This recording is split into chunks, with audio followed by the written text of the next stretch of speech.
Sometimes you just gotta go Bardown. Kirill, top titty 2x4 to end the game. That was nice. Bardown Beauties. That's the sexy part of the game, is it not? The plays and the goals and the... Yeah, that's what you guys like. I mean, it is great. And now, a new episode of Bardown Beauties with Jesse Pierce and Kirsten Kroll. All we want is a gosh darn parade.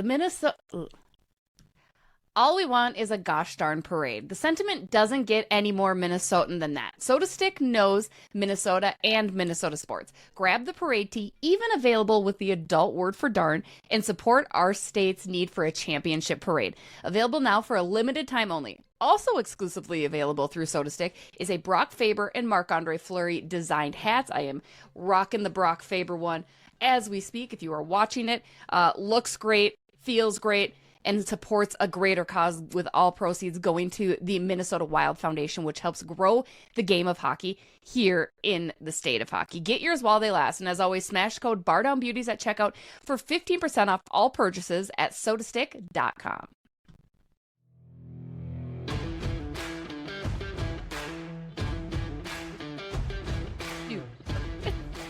I forgot that it does a countdown for you. Let's try this again.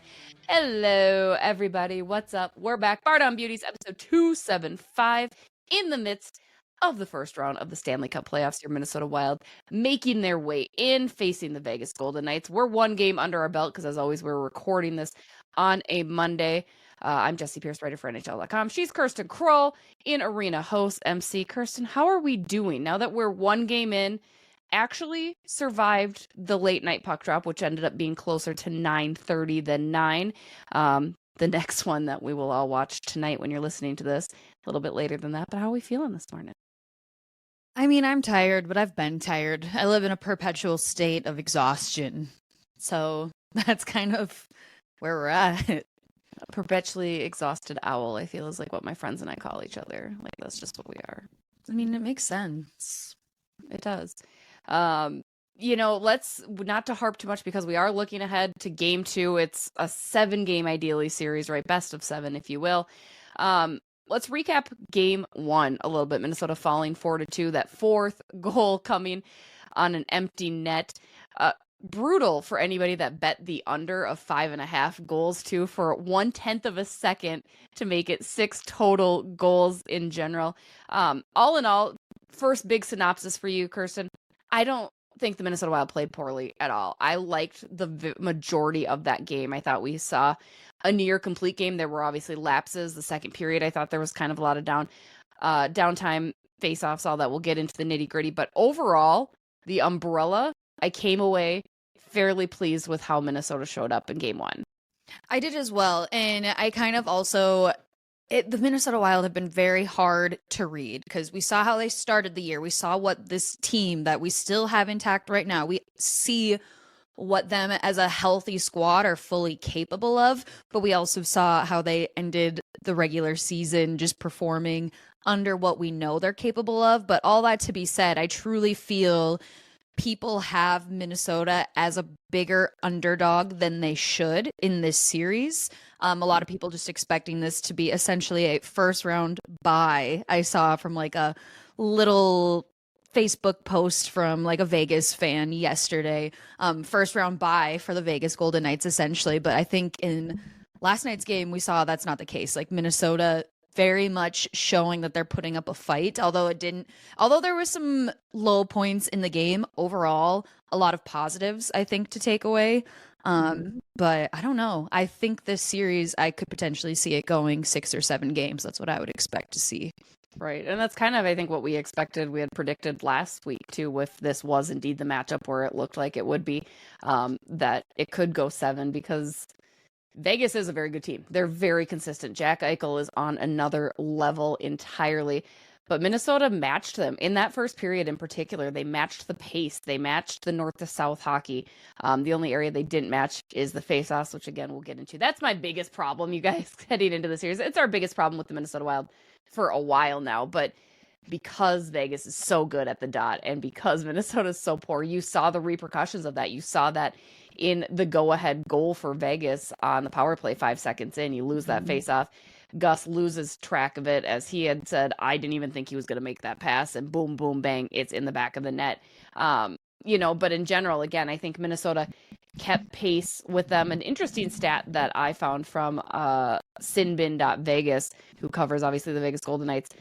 Vegas blocked 25 shots of Minnesota's last night, which is tremendous, which means Minnesota is shooting. They are upping their shot attempts. They're generating that offense. That was a big concern of mine, Kirsten, heading in. We saw how kind of lackadaisical the offense was without Kirill, without Ek, but even when they came back, it was kind of like, all right, is this really going to be the magic potion? Have 25 block shots. It's not ideal for Minnesota, but at least they're trying to get the puck to the net. Oh, that was one of the biggest takeaways from watching the game, too, is it's not for a lack of Minnesota trying, but just that Vegas defense was so tight in last night's game.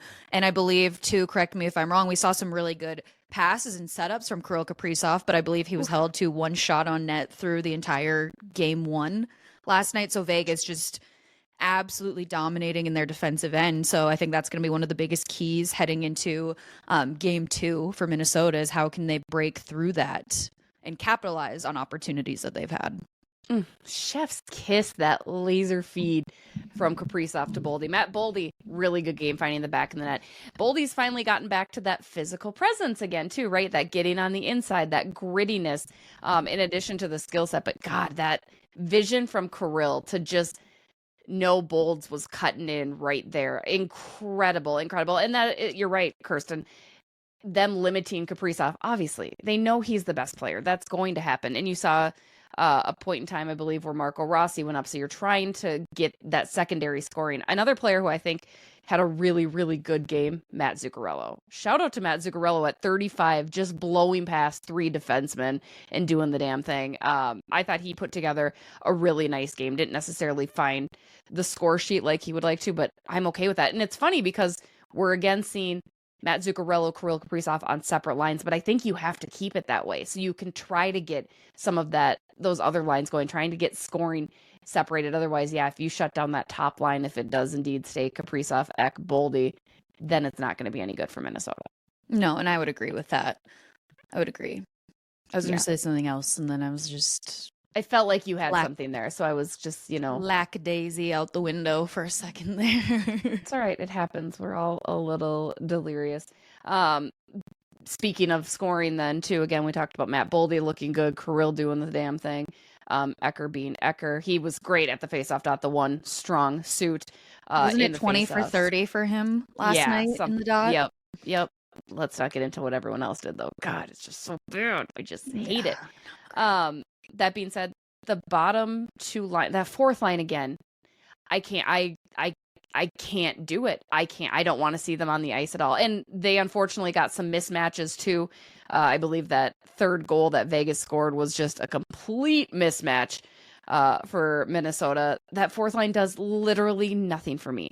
They're feeling like a waste of skates. Like, they're supposed to be a physical line. They're supposed to have that physical presence.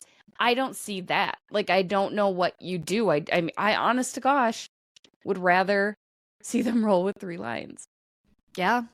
Also, I just feel, I don't know, it's probably still just scarred in my memory from Trennan when he literally showed a little too much physicality in one of the final games of the regular season. Who was that even against? It wasn't the Sharks. Against Vancouver. Vancouver, yes. I need to see a little less physicality from Trennan personally. Give me that, like, intensity, right? Like, give me something, like, I just oofta. To be very Minnesotan there.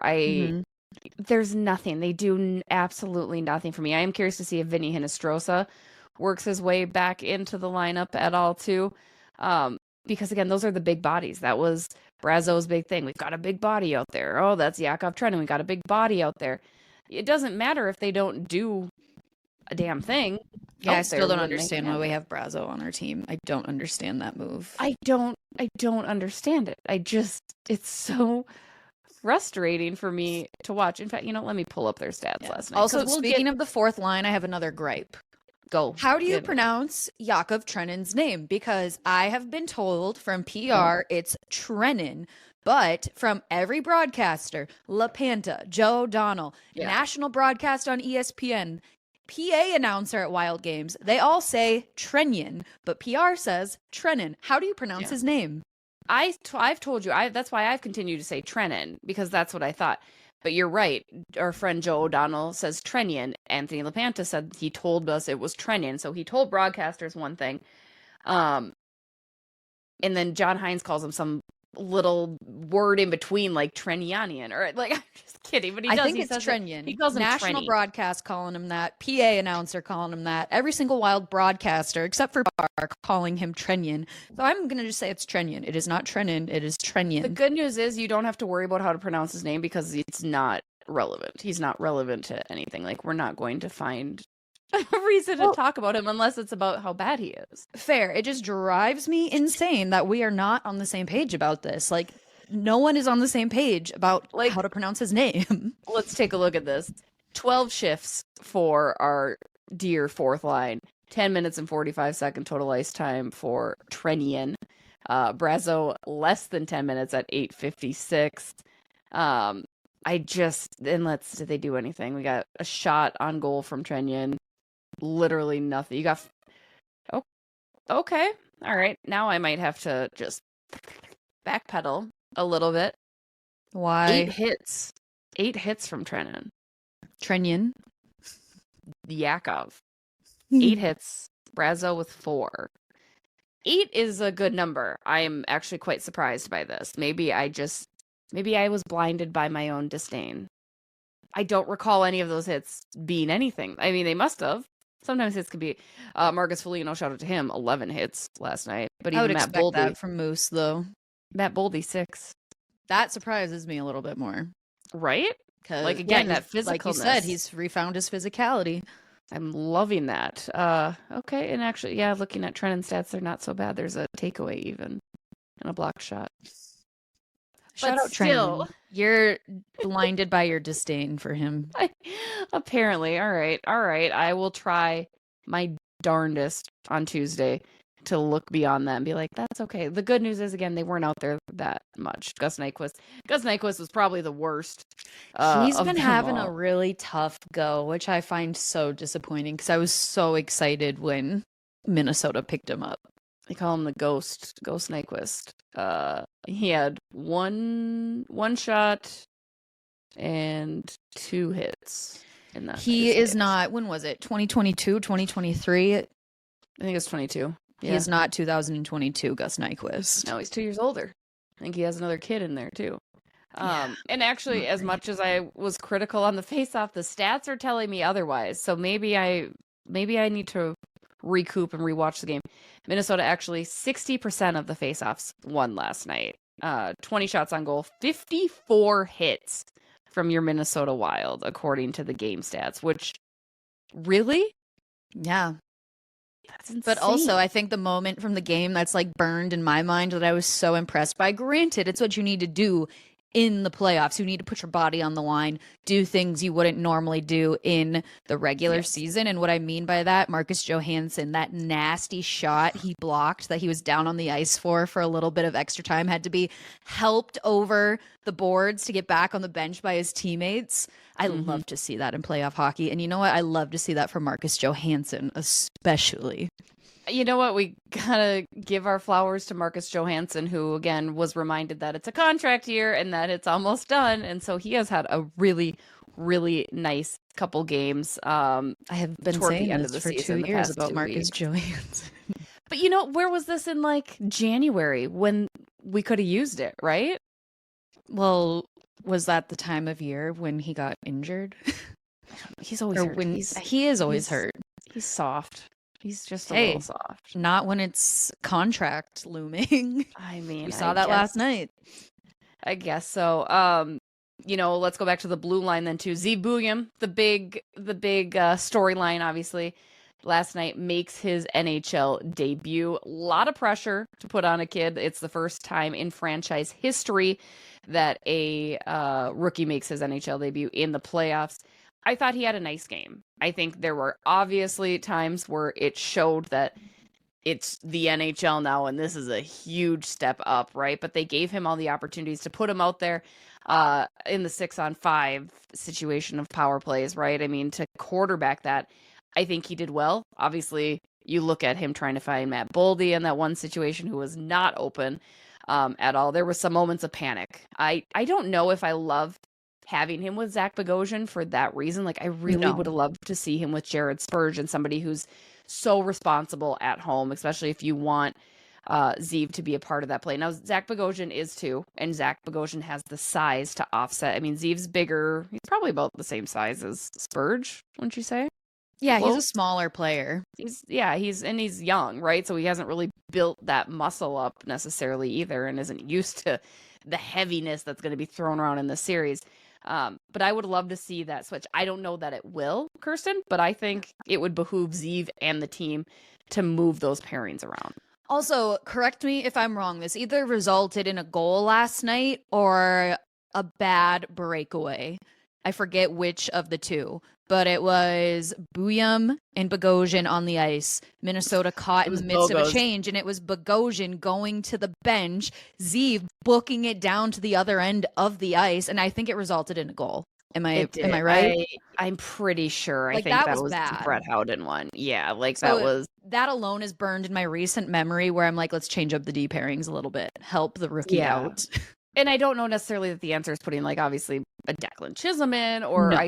I would imagine the stats for Zeev, again, who was the number 12 overall pick last year for Minnesota, had one shot in 13 minutes, 27 of ice time. So he did fine. Again, there were certainly times where you're like, ooh, yeah, this kid's only 19, 20 years old? 19. Yeah, like, yikes. And it's a different game, right? I think that's an eye-opening experience to not only make this jump into the NHL, but to do it in the playoffs, do it against a Vegas team who is so skilled in so many different areas. But I thought he held his own.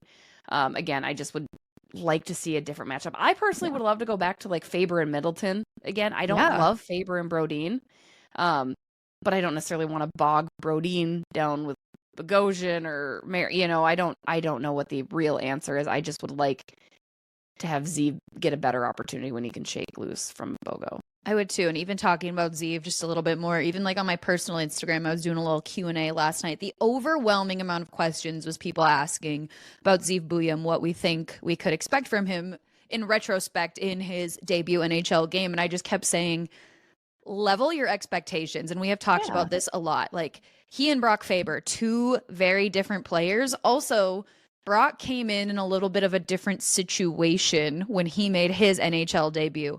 Now, also, just think of the pressure. You're already a smaller player. You're 19. You're making your NHL debut in game 1 of the Stanley Cup playoffs. Like, there's a little added nerves there as opposed to end of the regular season making your debut. So I think people, again, expectations, like, over the ceiling. Let's lower him just a little bit. He was not bad. He was not disappointing, I would say, by any means. But he's not likely to be just out of the gates blowing your mind. No. And he was composed, too, for the most part. Again, you saw small moments of panic a little bit, which I think is completely normal. But no, I thought he had a nice game, and it's very evident that he is going to be a large part of the future. Putting him and Faber together down the road, God, that's going to be incredible. Like, that's going to be a sensational pairing. And when the refs make some calls, maybe we'll see him on the power play, getting an opportunity there. That, you know what, I did have to laugh about Ryan Hartman not getting the call, because immediately ESPN did point out something that I didn't quite recognize, that Hartman was holding on to the dude's stick as he got cross-checked in the face. It should have been a call, without question. I think that definitely, I'm not willing to say the game hinged on that and changed everything. It would have been interesting to have gotten that call, or have gotten a few other ones. I didn't think the officiating was nearly as bad as some people had viewed it. Well, I also think officiating, they held their whistles back a lot. I mean, we didn't even get a call until halfway through the second when Jewel got that high stick. Right. Which unfortunately resulted in Vegas scoring 5 seconds into the power play. And that's the thing. You cannot let Vegas get on the power play because their power play is top 5. Their PK is top 5. I mean, they are so good in those areas. And they're the least penalized team in the league. They're the first team, I can't remember the exact stat, but the first team in forever to have less than 200 penalty minutes team wide in a season since they started keeping track of that stat. So they're very smart. Bruce Cassidy has them playing very disciplined, very smart hockey, which is good. But going back to the errors that were kind of maybe made by Minnesota in that first game, Brock Faber, I thought, struggled. I love Brock Faber. I don't want this to get confused, and I'm not being overly critical by any stretch because he still had nearly 30 minutes of ice time again last night, and he's still being put in these situations. I love that 1-2 punch of power play unit 1 and power play unit 2, having Faber and Zeev quarterback each of those. But let's call a spade a spade. Brock Faber did not look himself last night. And Kirsten, you pointed out to me earlier, you have felt that this has kind of been the theme since Four Nations. And I would agree. I think there have been, the reason it's noticeable is because they're mistakes that Brock Faber would not normally be making, like passing across the ice in front of Gustafsson to who I don't know. Like there were just some things that you were kind of like, that's very uncharacteristic of Brock, which is why they are noticeable to me. Again, I'm not saying he had a bad game, and I'm not even necessarily just pointing to the turnover that led to the Vegas first goal. I think it was, right? I believe so. Yeah. Yeah, it's not even just that. It was just he seemed to step behind a little bit, and there were just kind of areas that it's not the Brock Faber that we've known, and that's okay. That's going to happen. I'm not saying that this is sound the alarms, Brock Faber sucks, yada yada. That's far from what I'm suggesting. But to me, Kirsten, he just didn't look like himself again, and I'm curious to see his bounce back a little bit. Yeah, I would agree. I believe since coming back from Four Nations, that's kind of when we saw him regress a bit. Like you mentioned, uncharacteristic mistakes from Brock Faber. And maybe that's because he's just exceeded expectations so much from the second he hit the ice in a Wild sweater. But this is the first time we've seen Brock Faber really be human. But still, a Minnesota Wild squad, excuse me, with Brock Faber is still much better than a Wild squad without Brock Faber. But I mean, I don't know. And I don't like to say this because everybody is hurt this time of year, like every single team battling crazy injuries. I wouldn't be surprised, though, to learn that like he's being plagued by something else right now and is just battling through. Like we knew that last season with him, too. Yeah, like what was it, broken ribs last year? Broken ribs, yeah. Yeah, like that's so incredibly painful, and I'm sure there is something, and I think you're right. I think it extends back to Four Nations because you look at the amount of time he logged there. Like this kid has not had a break in a very long time, and he's playing heavy hockey.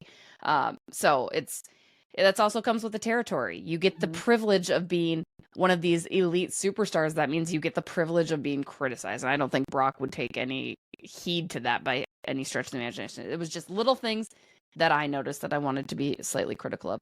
Philip Gustafsson too. I will say, soft goal, 2 of them that I was kind of like, But the thing that impressed me the most is the way Gus rebounded. I think there were times throughout the course of this season that Gus would allow those soft goals, and it was very hard for him to reset. And it just kind of felt like a little bit of a breakdown, right? Whereas this last night, game 1, you didn't see that. You saw him reset and kind of get back into the groove. And again, I thought top to bottom, overall, it's a very B, maybe even a B+ game from Minnesota. But Philip Gustafsson did his job.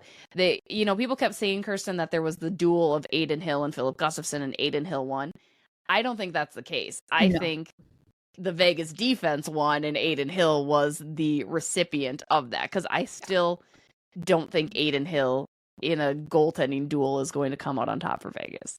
No, and also, I mean, going back to the conversation about blocked shots alone from Vegas, like that's your first line of defense before it gets to the goaltender. So no, it was definitely the Vegas defense that won that game last night for them. But also again, this is recency bias, but something that I just had to laugh about in last night's game was Jack Eichel on the breakaway taking a shot. Not to make fun of the ESPN announcer, but he commented, and I can quote, he said, Jack Eichel, just wide of the net. Philip Gustafson may have gotten a touch on it. No, that was a very definite, clear pad save by Philip Gustafson. So it wasn't that Eichel biffed the net. It was definitely a pad save by Gustafson that sent the puck wide.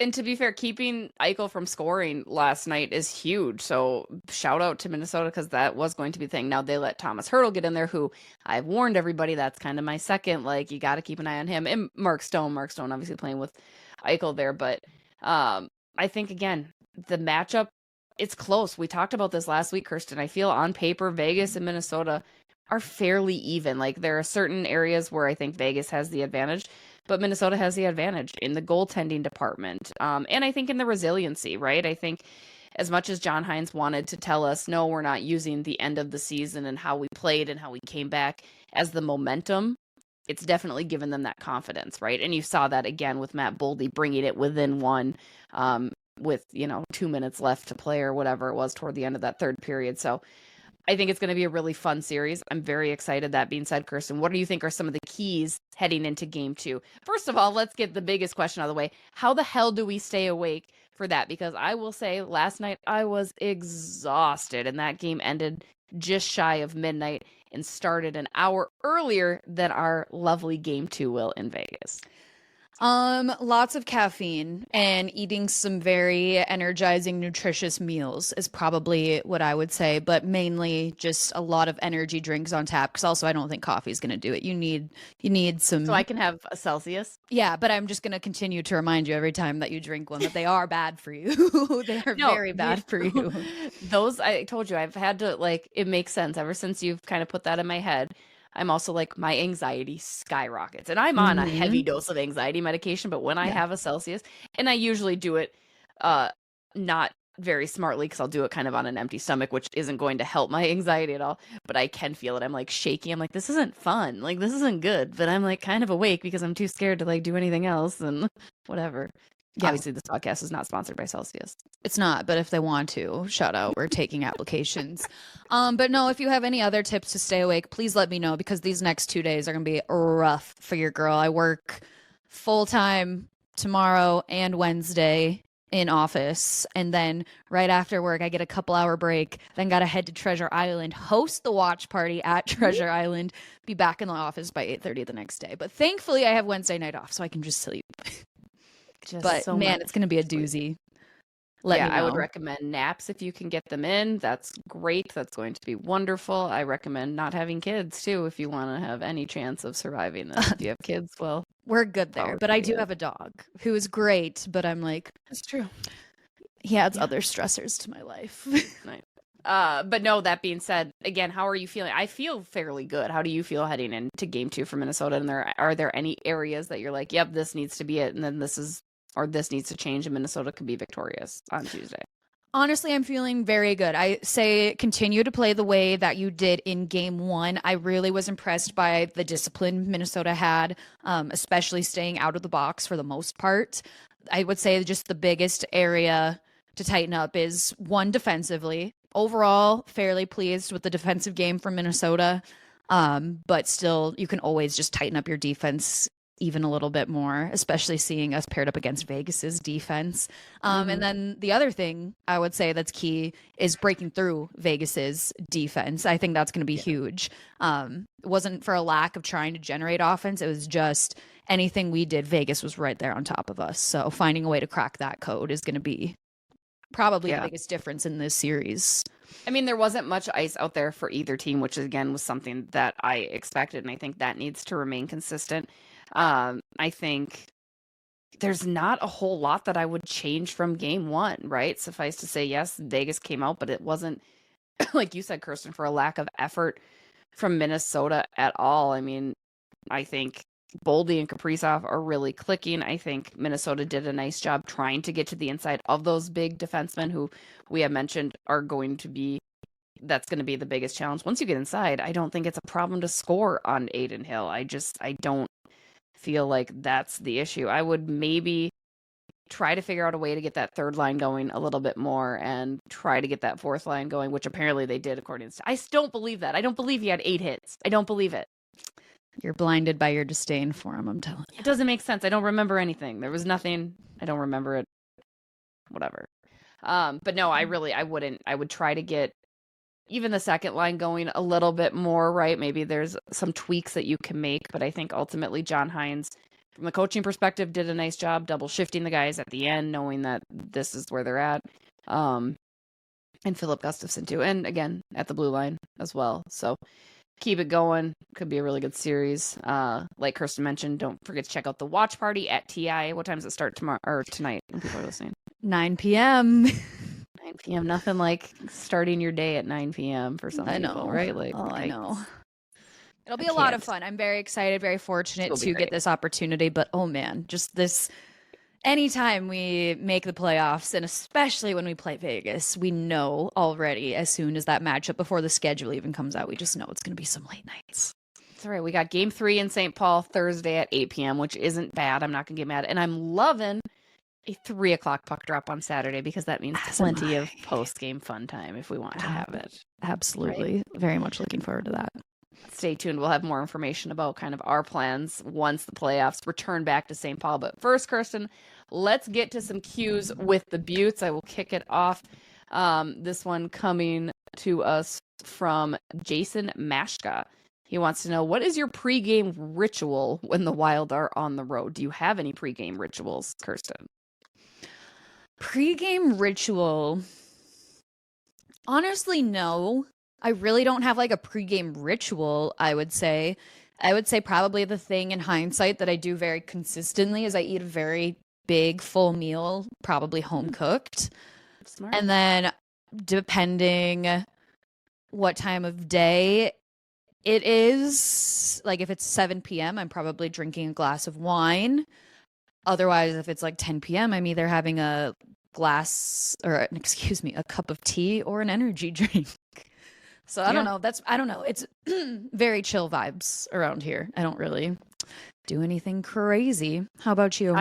I would say home or away. I just try to get a nice little afternoon nap in. And it's so funny because I am so anti-nap. It's very hard for me to nap because all I do is I lay down and then I think of everything I should be doing that doesn't include rest.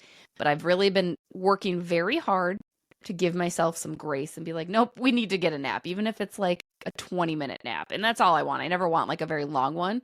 But especially when the kids are in school and I don't have to take care of their little human lives and every need that they need, I need to just sneak those in, just to give me that energy. Because like we just said, it's basically a second shift. Like we're up in the morning doing our thing and working and all of that.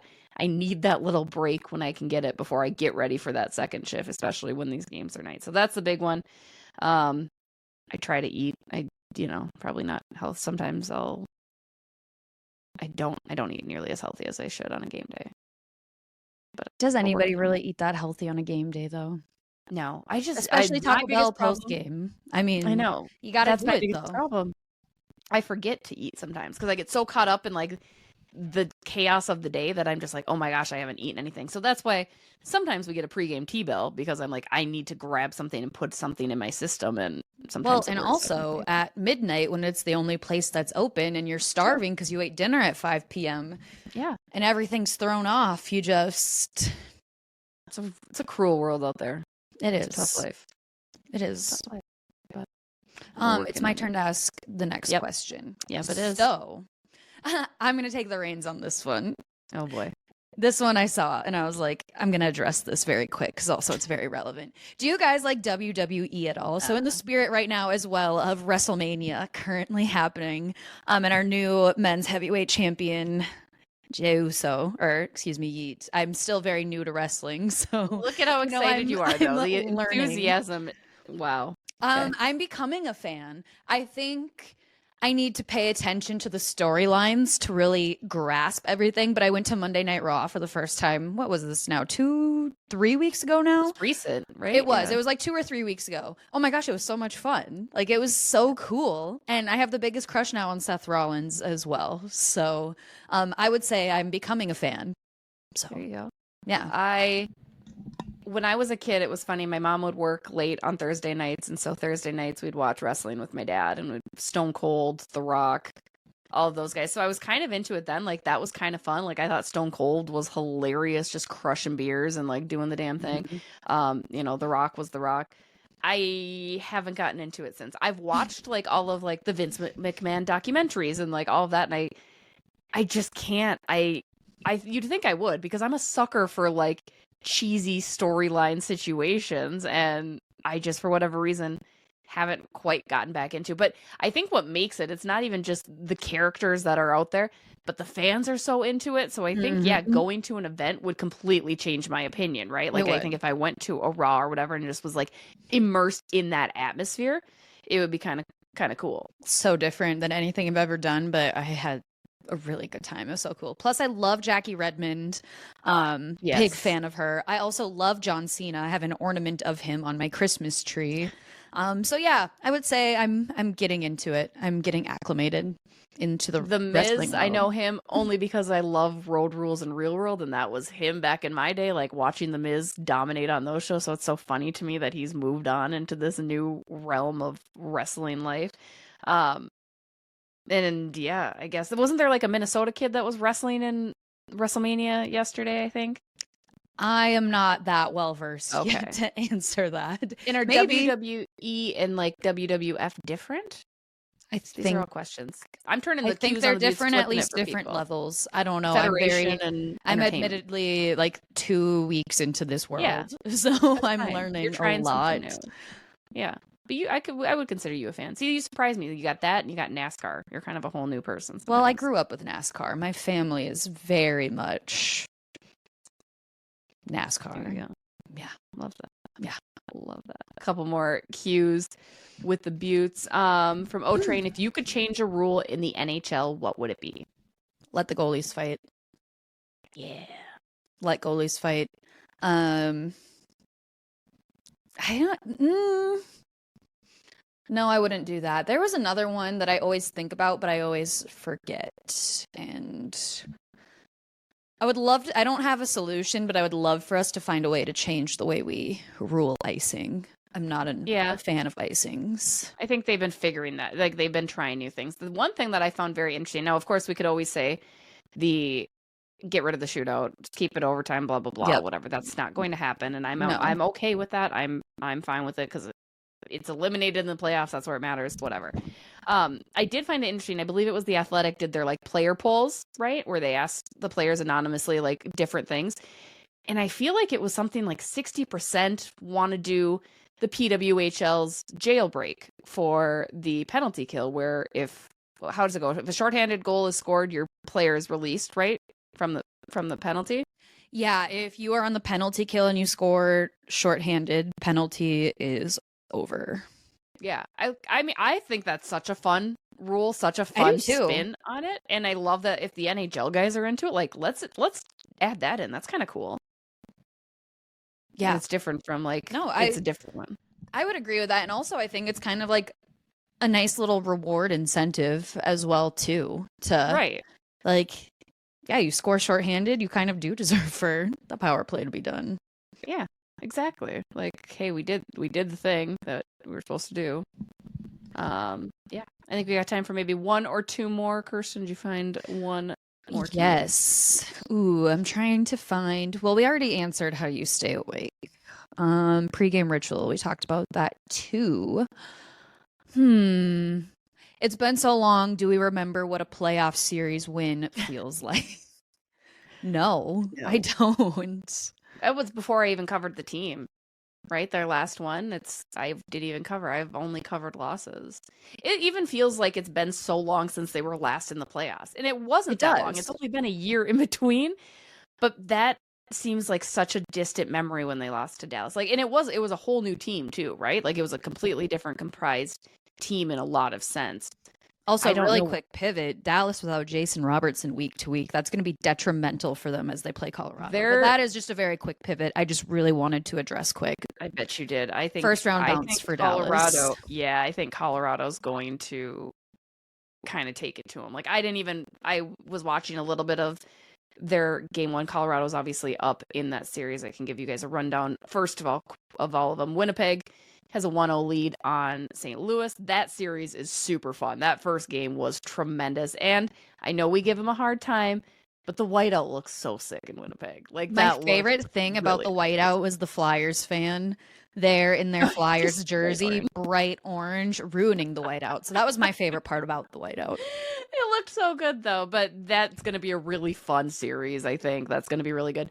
But Dallas and Colorado just absolutely kind of manhandling Dallas and not apologizing for it, which does make me wonder, like, maybe Jake Ottinger isn't as strong as I thought he would be. Like, I don't know. It just they didn't look good, Kirsten. They didn't look good, like, at all. I mean, I mentioned this too, I think last week too, just seeing how Dallas has fallen apart essentially at the wrong time of the year. You went on straight losses, right? I don't know. Last time I checked, it was 5 straight. I kind of checked out a little bit after that. But regardless, end of the regular season, you're on a losing skid. Now you enter the playoffs. You essentially, I mean, I don't like to speculate on injuries, but if you are without one of your best players to start the playoffs and they're listed as week to week, that's not good. Like, that's got to be something major that you're not playing in the postseason for your team. And Jason Robertson, to me, is not a player Dallas can afford to lose. So I think it's a first round exit for them with Colorado without a Jason Robertson. They fell apart at the very wrong time after such a strong season. Yeah, it is. It's kind of incredible that they've fallen apart as much as they have. I love it. I love watching their downfall because I prayed for it. I bet you do. Moving on, I'm a certified hater. Obviously, Vegas up 1-0 over on the West in the final Western Conference game. LA and Edmonton, which is going to be a doozy, I'm sure, kicks off tonight. Over in the East, Toronto is going to absolutely run through Ottawa. I watched that game yesterday. Yeah. There is just no chance in hell. Sorry, Brady. It's just Brady Tkachuk is another player who I don't want to see wins happen because he looks like a thumb. I think it's just he pisses me off. So it's not that I say I want bad things to happen to him, because that's not true, but I do not want to see him win. That's fair. I think the best way to put it. Also, poor Edmonton. I want to see Connor McDavid hoist a Stanley Cup, but they're also heavily injury-ridden right now. Yes. Ekholm, really, I think, is done. It's just, another tough go for my Oilers. Carolina, though. Carolina's looking like the Carolina that we predicted. They also very dominant over New Jersey. It's also New Jersey. It's also without Jack Hughes too, right? Like, it's what are you gonna do? And then I think they lost another one of their guys last night, didn't they? I don't know. I would have to look. I think the other one. Oh my God, Luke. I think Luke got hurt. The Hughes brothers. Yeah, not a good year for them. No, unfortunately. No. But yeah, Carolina. I mean, I'm always very hesitant about them. They looked good though. They looked good from what we watched. I'm rooting for them. I'm rooting for Rod. Got the kids to watch hockey yesterday for a bit, which was kind of fun. Like, Hudson was like, I want to watch this Toronto game. I was like, they're killing them. We don't need to watch this anymore. This is a murder right now, so we could turn it off.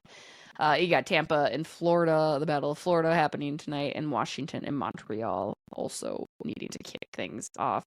I forget about Montreal a lot. I rather would have seen the Blue Jackets in it. God, I know. So like, that's where I could hold extra animosity towards Montreal right now.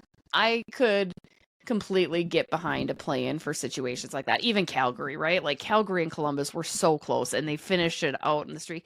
Now, to the other point, though, it's an 82-game season. Win more, right? Like, half of the teams get in at this point. Just win more. Otherwise, in the regular season, you shouldn't need a play-in to establish that. But I want all the good things for Dean Evson, and I still keep chuckling. I shared it with Mike last night, that video of their one Russian player who speaks no English, who got a game misconduct, went and sat on the bench, and then hopped back in, and the refs were like, what are you doing out here? Yep. And then your boy Fantilli afterward just cracking up after it. He's like, dude goes and gets a sip of Gato and hops back in. Like, the refs didn't notice for like 5 minutes. Yes. Like, that was incredible. I love that. That's so... How can you not be a fan of Columbus? Honestly, I'm rooting for them. I want to see them make the postseason next year. I want good things for Columbus. Great storyline there in the season that they put together in general. And again, Dean Evson, we adore him here. Dean just has fun. I watched the last few regular season games of Columbus, and Dean just cracking jokes in the presser. Apparently, his realtor works for the Blue Jackets or something in every press conference. They did a little clip where he would point at him every time before he would address the media and just be like, "There's my realtor." Love it. It was cute. I loved it. Shout out to him. I need a Columbus I think that's jersey. going to do it, though. We'll leave it on that note. I think playoffs are off to a good start for most of us. Shout out to everybody who came out to TR's for our live show for the month. That was always a good time. Come out to TI tonight. Catch Kirsten and crew. I will not be there at all. I thought about it. And I was like, no. I'm going to sit on my couch and watch it. Come join me. It could be fun. I mean, I do love gambling a little bit. Responsible gambling. Toss a couple in the slot machine. And then, we've got games 3 and 4 here in St. Paul. Stay tuned to our social channels for that. Don't forget to check out SotaStick. A lot of really great new releases. The Gosh Darn Parade or Damn Parade, whatever your preference might be. They've got the Milk shirt. They've got the Fingers Crossed. And then obviously don't forget to also check out the Minnesota Wild Foundation auction where they've got Fleury Faber hats still available for purchase. And everything else at SotaStick is Chef's Kiss. We love it. Shout out to Talk North, Royal Credit Union, and Greenbelt. We'll catch you guys next week. Until then, let's go Minnesota. Have a good one.